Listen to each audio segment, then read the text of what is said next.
ये देखो ये औरत है, ये औरत पीएसआई का गलत उपयोग कर रही है, ये पीएसआई का गलत उपयोग कर रही है, मारने के बाद पीएसआई का गलत उपयोग कर रही है, ये पीएसआई का गलत उपयोग कर रही है, ये देखो ये आज ये ने पीएसआई का गलत उपयोग कर रही है। हाँ हाँ मेरे को गाली दे रही है, मैं कुछ बोला उसको।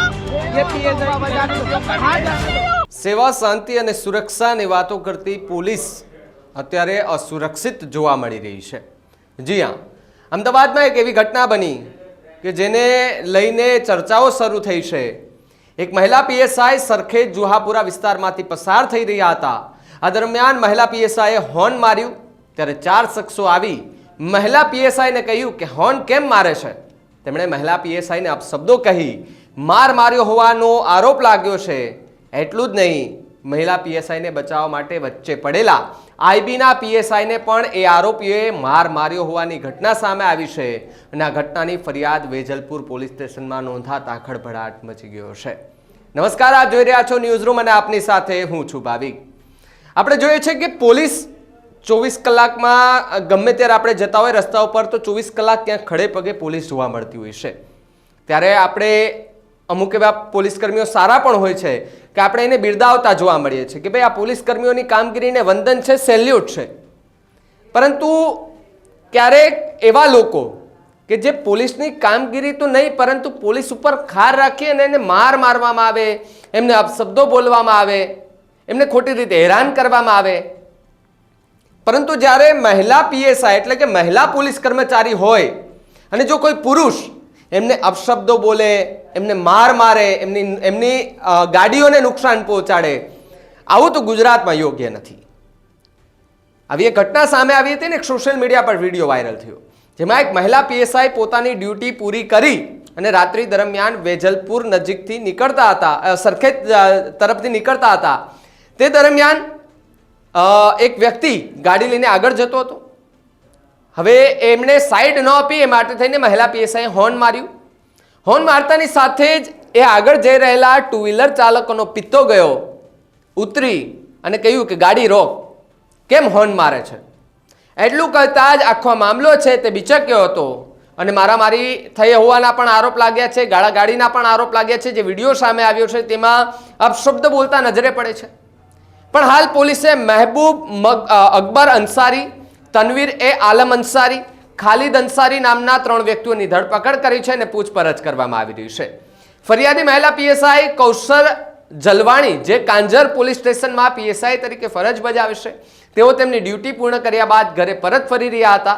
તે દરમિયાન સરખેજ વિસ્તારમાં તેમની કાર આગળ એક ટુ વ્હીલર ચાલક મહેબૂબ અકબર અંસારી જઈ રહ્યો હતો, જે સાઈડ ન આપતા મહિલા પીએસઆઈએ તેને હોર્ન માર્યા હતા અને આ દરમિયાન ઉશ્કેરાયેલા ટુ વ્હીલર ચાલક આરોપીએ તેની પત્ની તેમજ પિતરાય ભાઈઓ સાથે મળી હોર્ન કેમ મારે છે તેમ કહી મહિલા પીએસઆઈની કારની ચાવી લીધી અને ત્યારબાદ મહિલા પીએસઆઈને જેમ ફાવે તેમ અપશબ્દો બોલી અને એનું અપમાન કર્યું હતું। પહેલા સોશિયલ મીડિયા પર વાયરલ થયેલો વિડીયો જુઓ કે જેમાં મહિલા પીએસઆઈ સાથે 3 વ્યક્તિ અને એક મહિલા કે જે ગાળાગાળી કરતા જોવા મળે છે। ये देखो ये औरत है, ये औरत पीएसआई का गलत उपयोग कर रही है, ये पीएसआई का गलत उपयोग कर रही है, मारने के बाद पीएसआई का गलत उपयोग कर रही है, ये पीएसआई का गलत उपयोग कर रही है। ये देखो ये आज ये ने पीएसआई का गलत उपयोग कर रही है। हाँ हाँ नहीं ये सबको गाड़ा उसको भी मार रही है अपने आप को। मेरे को गाली दे रही है, मैं कुछ बोला उसको। ये पीएसआई का गलत उपयोग कर रही है, ये ने गलत उपयोग कर रही है, ये अधिकारी नहीं है, ये ने अमर्यादा कर रही है। तू बोल हाँ बोल, तूने मेरे को मारा, तुमने भी मैं मेरे को मारता है। ये देखो ये औरत है, ये औरत पीएसआई का गलत उपयोग कर रही है, ये पीएसआई का गलत उपयोग कर रही है, मारने के बाद पीएसआई का गलत उपयोग कर रही है, ये पीएसआई का गलत उपयोग कर रही है। ये देखो ये आज ये ने पीएसआई का गलत उपयोग कर रही है।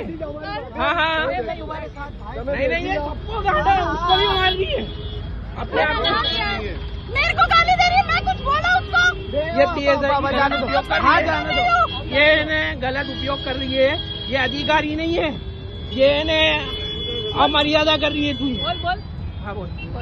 तूने मेरे को मारा, तुमने भी मैं मेरे को તમે જે વિડીયો જોયો જેમાં બંને પક્ષો બોલાચાલી ઉગ્ર બનતા મહિલા પીએસઆઈ તેમની ઓળખાણ પોલીસ કર્મચારી તરીકે આપી છે, જેને લઈને આરોપીઓએ વધારે ઉશ્કેરાઈને મહિલા પીએસઆઈને સાથે મારઝૂટ કરી. એટલું જ નહીં, મહિલા પીએસઆઈને બચાવવા વચ્ચે પડેલા આઈબીના પીએસઆઈને પણ માર માર્યો હોવાનું સામે આવ્યું છે. ત્યારબાદ આઈબી પીએસઆઈ ઘટના સ્થળેથી ભાગીને વેજલપુર પોલીસ સ્ટેશન પહોંચ્યા હતા, જ્યાં સમગ્ર ઘટનાને જાણ કરતા જ પોલીસનો કાફલો ઘટના સ્થળે પહોંચી મામલો થાળે પાડી આરોપીઓ વિરુદ્ધ ફરિયાદ નોંધી અને તેમની ધરપકડ કરી હતી.